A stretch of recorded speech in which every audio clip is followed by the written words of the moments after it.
should have taken my pants off. What's good, people? It's your boy, Icarus Gray. And this is Gray Area Anime. Yeah, the most wonderful podcast of your day, and we are back with another one, friends. I apologize on the front end for the promise that we were going to go through episode 1 and 2. Didn't know how long episode 1 was running, so I wanted to split them up so that way you guys can get a little bit more time and for us to kind of get a format better, you know, because I can go on tangents because I love anime, and every thing anime will transfer into a whole nother conversation with me because that's what I'm used to. So, and I love taking you on tangents, sir. And the voice you hear is that guy, DJ Justinsane. I'm going to put his Mixcloud link down in the bio if you guys want to go check out some hot music. It'll spice up your night. Like, say you can't get out to the clubs and you really want to hear that good set that makes you feel like, man, I'm alive. I mean, house music is meant for the house anyway. So get you some house music, and I'll put the Mixcloud link down in the description to make sure y'all go check them out. But also go to youtube.com/IcarusGray to get all of my anime, music, and future, once y'all show that y'all have an interest in it, gaming content. Anyway, we're here to talk about Bleach, the 1,000-Year Blood War arc, episode 2, to give our thoughts on everything and just kind of break down what we felt about it, what we're excited about, if we had any nitpicks or anything of that nature. So let's get going. What were your initial thoughts of episode 2? I think episode 2, it had to follow up a lot. Like episode 1 was that welcome back, that big punch. Like, here's all the action. Here's everything Bleach. Episode 2, it's like, okay, let's secure the story. Let's get the characters nailed down. Let's start setting these paths. And I think it was wonderfully done. It left myself, and I think you as well, as fans, more questions. I mean, I went back and wanted to read further into stories of characters that had appeared in the past. Hallibell, Haribel is one of them for sure. And so, no, I think it was great. It was a very good follow up where, it's starting to lay the groundwork to this epic ride that we're all going on now. I went insane for the second episode. The pacing is still immaculate. Like, it's going fast, but it's also expanding so much at the same time. And if you're new to the anime, you wouldn't think that it was going fast. You would just kind of be following along at this pace of everything that they're setting up. To see Yhwach just eviscerate Eburn and that other Quincy, and then we get the reveal of Haribel, was amazing to me. The fact that we actually were able to get some lines from her later in the episode was another huge thing that you and I talked about. And it's literally one line of her telling Nell, Don Chaka, and Pesci to go. But it was so needed. And that stood out a lot because, they bring up that since there was a void in Hucamundo, since Stark and the King of Hucamundo were gone, like Hallibell stepped in, and that line stood out a lot because it's like, why is it was so different. It was out of characteristic for Espada, to be concerned for someone's life. Not Harabelle. And so then I had to go back and look at Harabelle's backstory on that. And, that she went and gathered her three, comrades, and one of them asked her, why are you not just going to eat me like the other ones? And, I don't want to rule. I don't want to stand alone. She wanted that camaraderie. She didn't want to be by herself, which, looking at the other Arrancar stories, minus old King of Hucamundo, because I think he was just a dick. But like, Stark was trash. Barragan was trash to me. But like, there's stories like Stark's story was he was alone. He didn't want to be alone. Yuka Hori or Kiora. Kiora. He didn't want to be alone, but he was still separated because he was a different hollow than the others. He stood out. He was alone in that way. Grimjaw. So it's just. Oh, did you know that? Small tangent on Ulquiorra. Did you know that they confirmed that his secondary release is something that they all can do? Really? Yeah, they have some of those on. I mean, you've seen them on Brave Souls. Some of them, their secondary releases are on Brave Souls. That some of those were also confirmed in the Can't Fear Your Own World light novel, which mostly to my knowledge is canon. I feel like if Kubo supervises, that says canonized to me.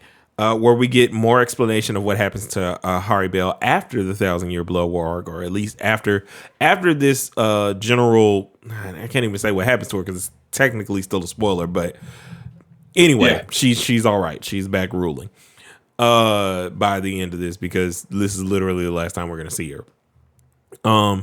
But Sternritter J the Jail, and I know he probably has another name, but I'm just gonna call him J the Jail, which they actually haven't revealed yet, so just ignore what I just said, people. It's all right.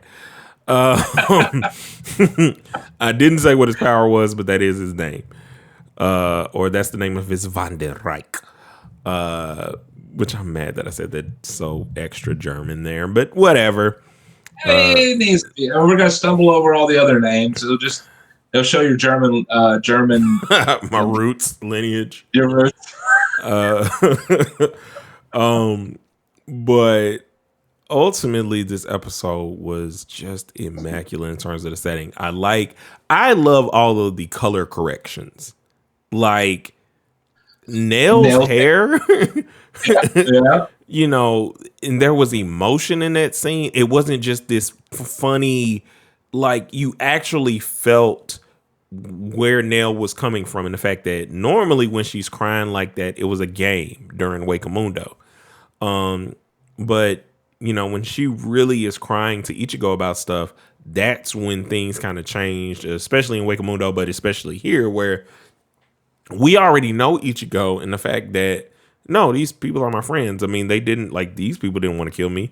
I mean, Harabelle is the most humane of them all, which is something that was noticed by her, and the fact that she could notice the change in Hitsugaya's spiritual pressure when Hinamori was present. Because he had a moment of not being as solidified with what he was doing at the moment because he didn't want her there. And so this perfectly executed so many things. It showed just how brutal the Quincy are, in the fact that they don't. Soul Reapers save hollows. No matter how you boil it, break it down, they actually save hollows.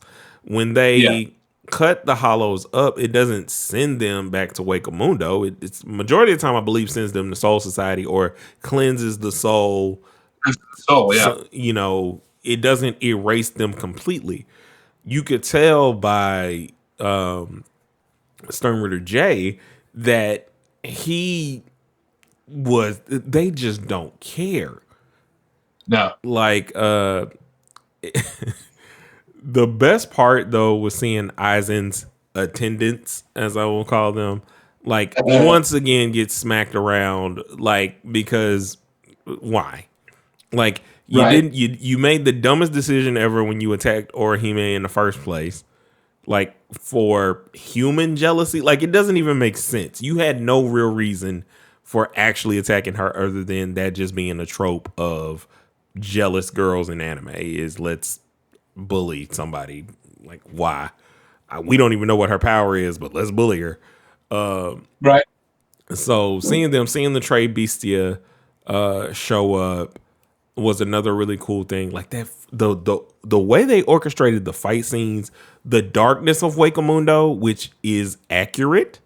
Aizen is no longer there, so there's no long. They broke that artificial sky in terms of where the palaces and everything were. Like that was something that Aizen brought there that was surely later broke. Wakamundo is absent of light. It is dark. There's only the moon as far as I know. And that was executed great. The quick cut to Sasakibe's funeral was cool. I do think they're gonna bring back. I'm giving hope that they're gonna bring back Byakuya's eulogy for him. In a later episode as a flashback to kind of show the Captain Commander's feelings, and they might save it till a certain fight that happens. That I think would also be perfect for it there. I do think I want to say this about Yoshimoto. I think that Kubo very much so underutilized him in his 3 most pivotal appearances, which is the Soul Society arc, the Wakamundo, the fake Karakura town where Wonder Weiss takes his arm, and then in the 1,000-Year Blood War arc. I really do think that. I mean, I think that like he does live up to what you expect him to be, but Kubo played him to the left, and that's all I'm gonna say on that. But overall, this episode giving us those little bits and pieces. There was something that I noticed that I was telling you about. Kisuke cutting off Ishida while he was talking to Ichigo because Ishida was about to say like, "Hey, like I don't know probably all of what's going on, or maybe I know what's going on. You should really be careful because Quincy's or whatever don't play." Or whatever he's gonna say, and by the time Kisuke got there, to just be like, "Hey, blah blah blah. Are we going to Wakamundo or not, guys?"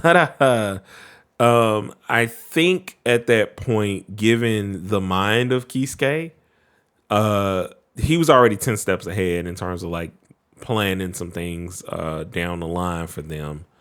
But this exceeded expectations for the second episode of that, and it made me. The first episode didn't necessarily make me feel like, oh, I gotta have more. Like it made me want to have more, but it didn't make me feel like I missed out on something. This second one, because this is the first like cliffhanger kind of thing. Like, how do you give me an Ichigo fight in the first episode to deprive me of one here? But I mean, that's how the manga worked. I mean, we would see a huge fight and a build up, and then it would stop. I think with how the manga ended, how it was rushed, I think taking the time to lay the groundwork and laying these stones out. I mean, I still think I personally feel that like all of the twists, all the twists that we know that are coming were very clear. It was very clear the first time I read it. It was like, yeah, I saw that coming. Because, I mean, it was just kind of, it had to happen. Yeah. That we had to have a rivalry. We had to see where this was going to, where this was going to go. And then, so it's building up on other characters, which I'm enjoying immensely. I now see this arc as the greatest culmination of all the arcs in a certain way. Yeah. So the biggest thing that they removed from this arc that was present in what were the most pivotal arcs is you're not going to quote unquote rescue somebody. So because that was a huge critique of Soul Society arc to the Wakamundo arc was it's the same story. It's just it's not Rukia now it's Orihime. And you know, you go from that to the Fullbringer arc, which is kind of we received it poorly because it was so different and because, you know, not liking the transformations, but psychologically it is the closest to what the 1,000 Year Blood War arc ends up being. I'm gonna tell y'all right now, this was the last, I ain't gonna say it was the last episode, but the next 4 or 5 episodes, you're not getting peace. You are not getting peace. You are going to be frustrated. If you are a first time watcher, I would tell you, please, this is the time that you need to go back and watch so you can know that this ain't how it always go. Like, this is the real, this is war for real. This is everything that he wanted out of what I think the Soul Society arc could have been at that time. But like, how could you do that at that point where, you know, you were building towards Wakamundo and everything else, and even building towards the fact that, I mean, Aizen is immortal. So like he literally modified his body to where you can't do anything with him.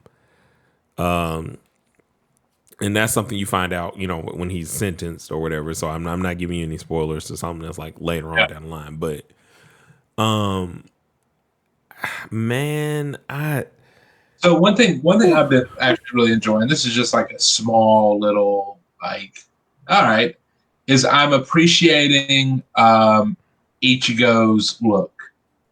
You know, it kind of felt like after the Fullbringer, when he received his Soul Reaper powers back, it was like we didn't really get to see and appreciate his new Bankai, his new, you know, how he looked. And I think so far, the first 2 episodes, we're getting to appreciate the sleekness and all the elements that are in his design. The facial expressions that are unique to Ichigo. Like, every manga artist that is successful has a look that is distinct to themselves. It's the reason why Akira Toriyama is so associated with Dragon Ball. Not only Dragon Ball, but Dragon Quest, which has nothing to do with Dragon Ball, but like his art is used for it and it's synonymous with that greatness. Oda's style is unique to him. Or Kishimoto, I don't know what I called him earlier, but another episode. But anyway, Kishimoto during Naruto, like how his style is unique to him. And so on, you know, even with the guy who does One Punch Man and Mob, there's something to be said about Kubo's art, which I think is the most gratifying to look at. It draws you in. It every panel pulls you where you need to be. Not so much in the 1,000 Year Blood War, because I think there are so many panels that you're like trying to kind of figure out what's going on. But to have the anime now kind of show the fullness of what he was doing is going to make this even more enjoyable, I think, for everybody. And it's so amazing in just all of its light. Like, I can't say anything more glowing about this episode other than the fact that it was a perfect episode to accompany how they started. And they're not going to lose any fire. They're just going to, like, if they keep it here, the story in itself is not going to, it doesn't lose fire. So if your only job is keep the animation to this level, then do it. I also, they've definitely taken their time. You could tell they've taken their time because, I mean, shit, this project was announced two years ago. Like, have we been waiting for this for? I mean, am I wrong on that? When? I think so. I think we are at. I think we were at about 2, maybe in total of rumblings, probably about 4. Yeah. But I mean, like, you know, it's definitely the it's definitely the Final Fantasy of manga. You know, Square takes its time, or should take its time. You can always tell, and they took their time. I think we'll continue to have this this level of entry to the series, unless there's a filler.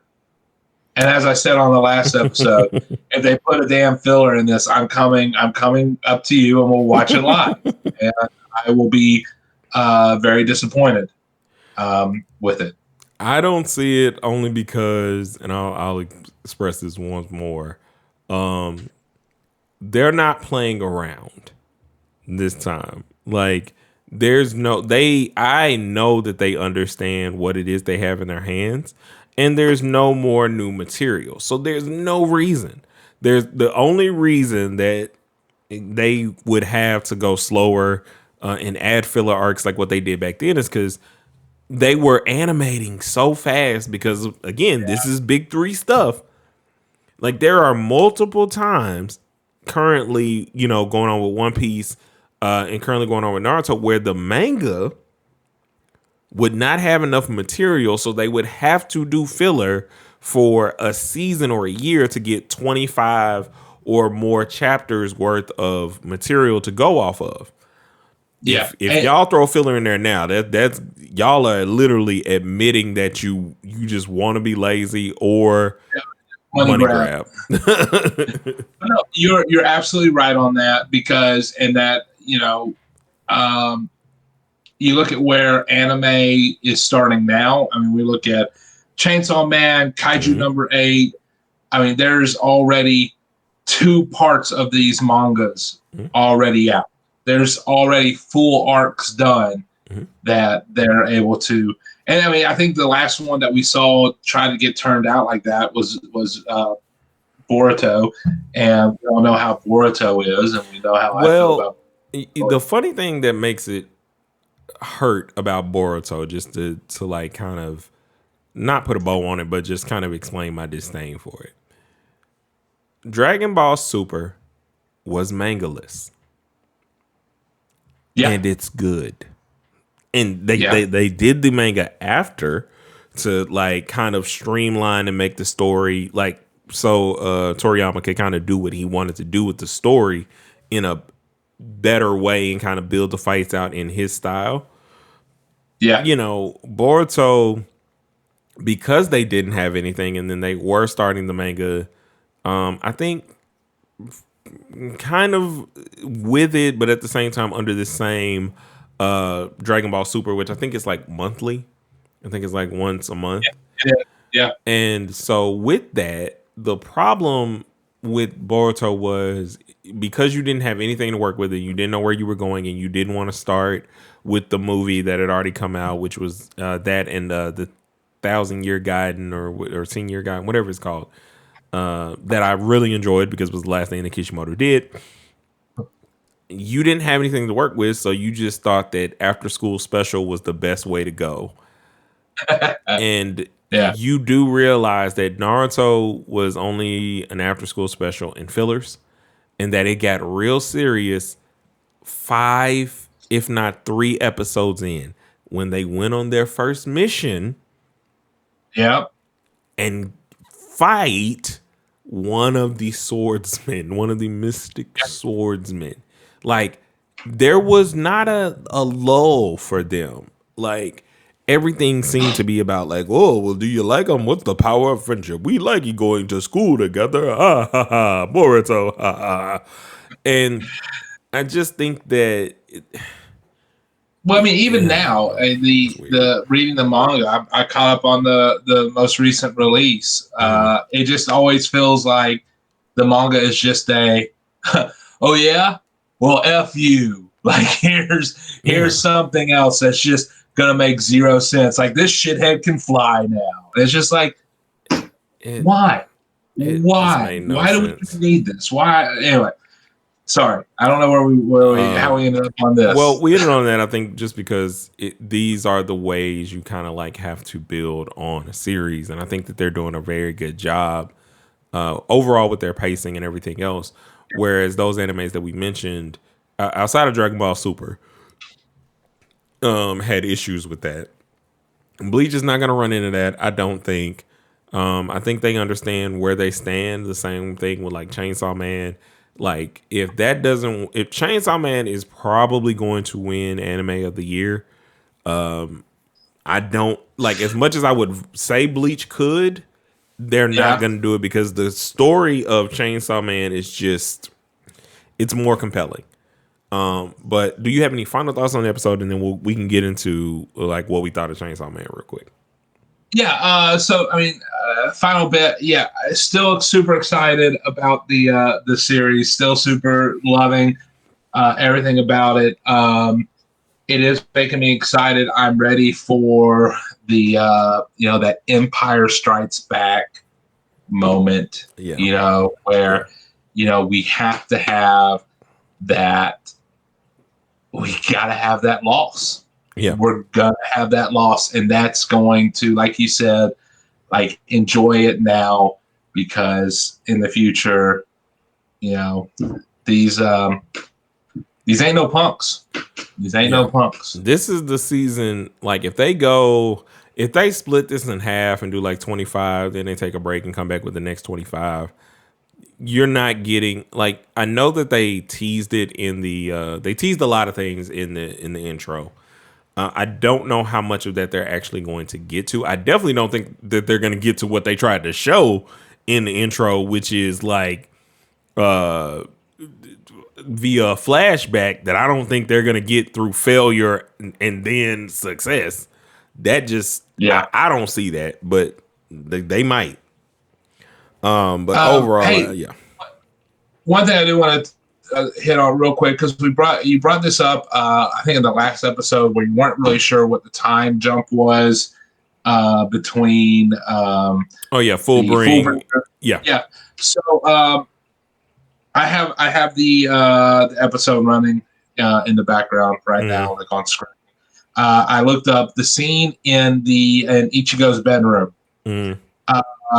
It looks as though he has a what could be an Xbox One, possible PlayStation 5 in there, as well as an iPhone is in the background, and the TV monitor is very very thin. I'm gonna go ahead and say it's a 10-year jump. You know what was funny? That is a weird thing to like note, but it is like one of those things to where that they kind of had to do somewhat. Right. Because that is good. That is good sleuthing. I had seen somebody make a comment on that, and I was like, it does make sense to where it's like, of course he's not going to pull out a flip phone like what they had then. But it would be interesting, like if Soul Society, like he still could have some of those things in there, but I know why they did it. But yeah, that was. Well, they caught the skipping way ahead. They caught the Soul Society up in the Hell Arc, but I'm just saying, like this. And that was 10 years, which I don't know. I think that might be a Kubo thing, or no, it might have been 10 or 20. I don't know. It was a decent amount of time to where they are definitely in their 30s. Yeah. Which I thought was hilarious.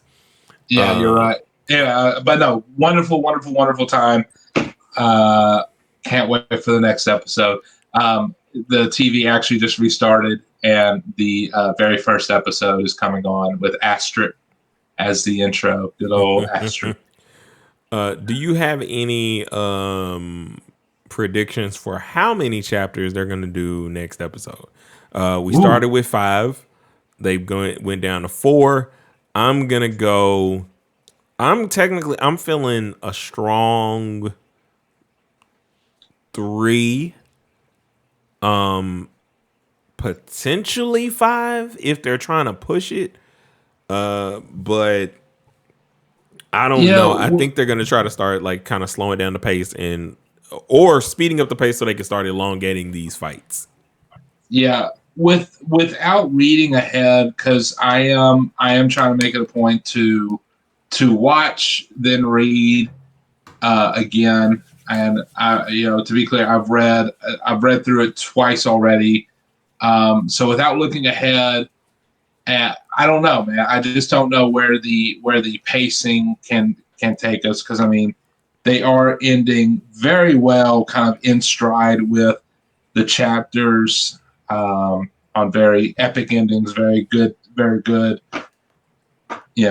period, end of story moments. So I don't know. I'm going to say at least one. Final answer, at least one. not at least one. At least one chapter is going to be covered. Let's see. Maybe two. I'm gonna do some guessing. I'm gonna actually look through here real quick and see the 1, 2, 3, 4, 5, 6, 7, 8, 9. So we start here. So we're gonna start. I think we'll get through our fight. We'll definitely get through our first fight with our Quincy and Hucamondo. For sure.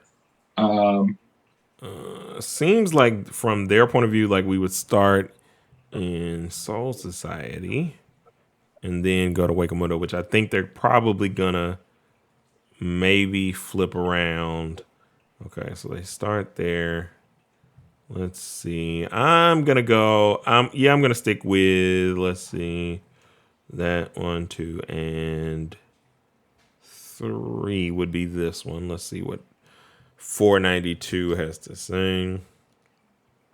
Yep, I think they're gonna get up to 492. That's my guess. All right, I'm gonna say at least 492, and then go into a filler. Oh God, that's a quick ticket that you're gonna have to purchase. I don't know that you will be able to get one that quick. There you go, 492, and a filler on how Chad got so ripped in such a short time. No. Chad, I think Chad's thing, they basically explain in at the end of the series. I think he's literally always in the middle of, when he's not with them, he's training. Yeah, and it showed that in episode 2. That because he was out running in the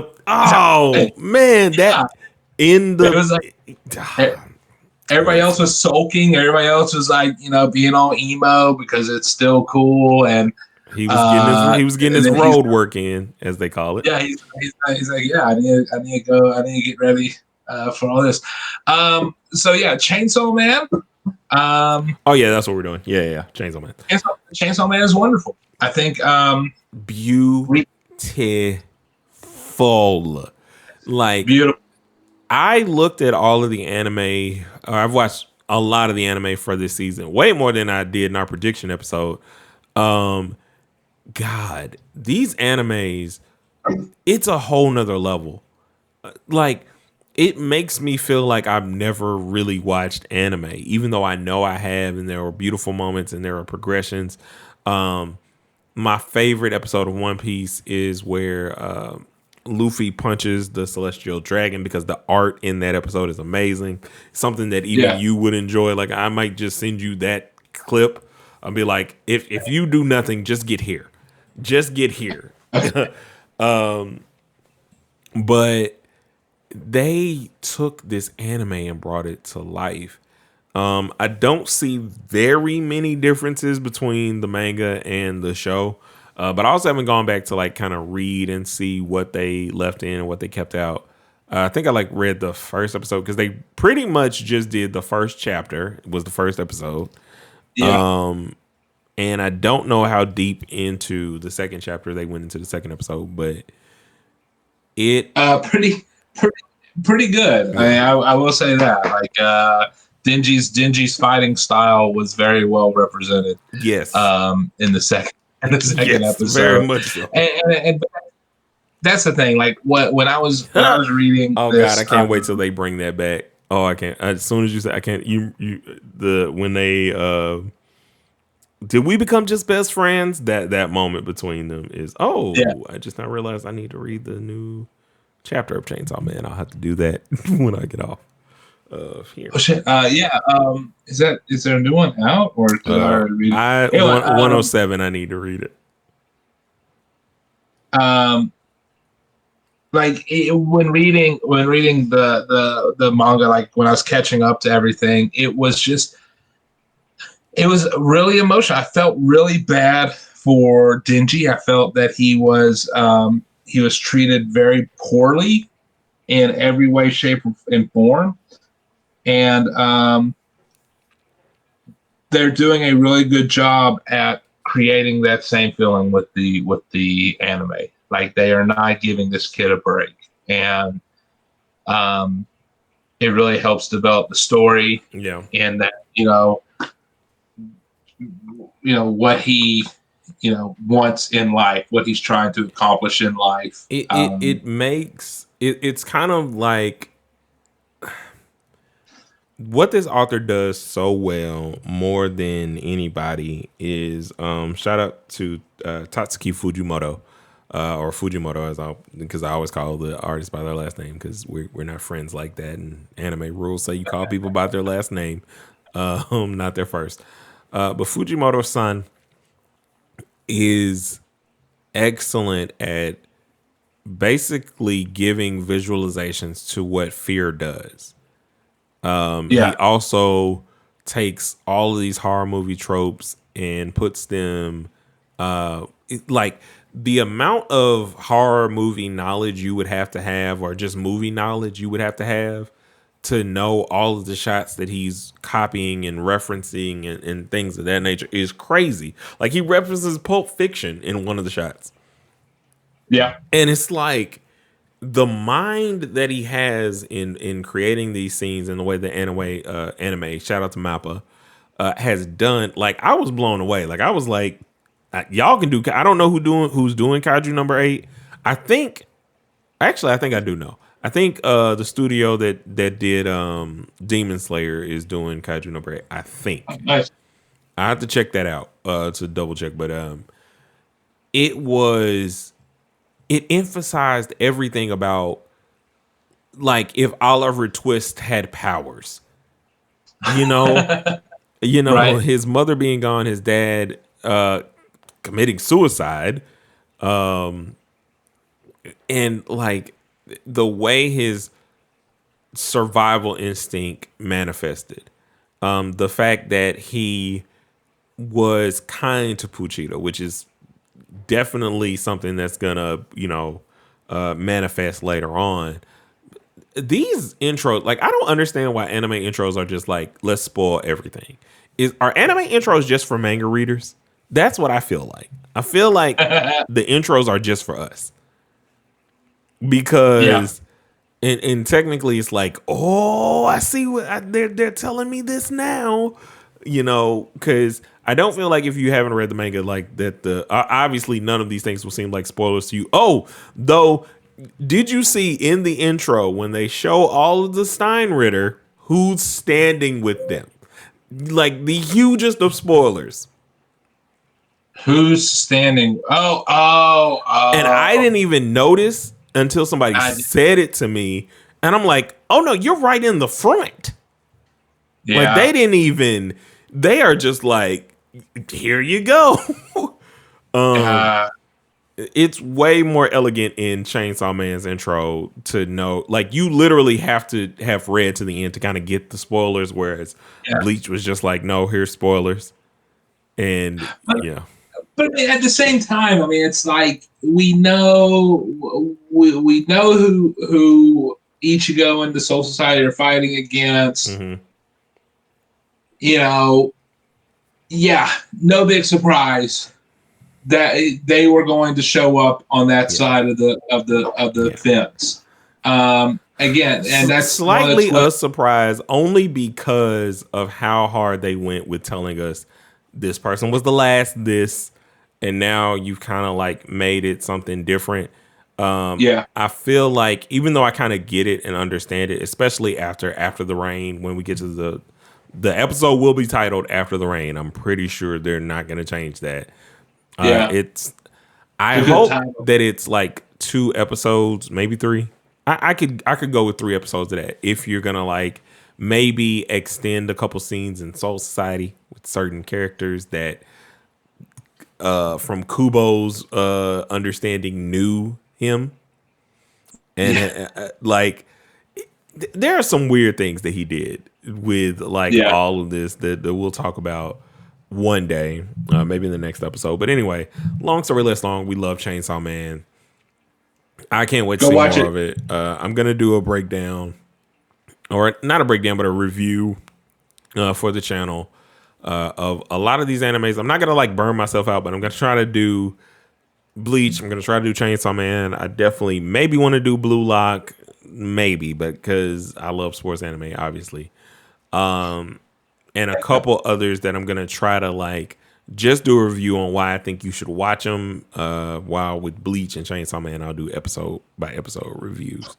But anyway, I thank you guys for joining us. If you want to check out some amazing, if you're in your house and you don't want to go out, but you need that house music feel, I've got a link down in the description to DJ Justinsane's Mixcloud.